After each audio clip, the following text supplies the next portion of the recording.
Kolter Homes. Homes that are built around you. The Oxford floor plan offers a variety of unique personalization options for you and your family. The standard first floor includes a dining room, powder room, and a laundry room. Based on your family's needs, the multi-generational option allows you to convert this space into a private living area. Here's what it looks like with a bedroom suite. Full bath. Foyer with private entry.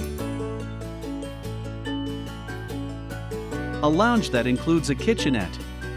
And private access to a one-car garage. Now, let's take a look at the flexibility you have on the second floor.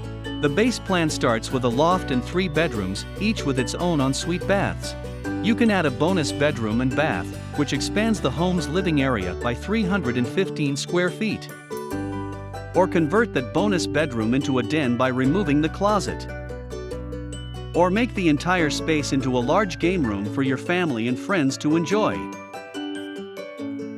Speak with a new home guide to explore the many ways you can have this floor plan built around you. With Kolter Homes, the choices are yours.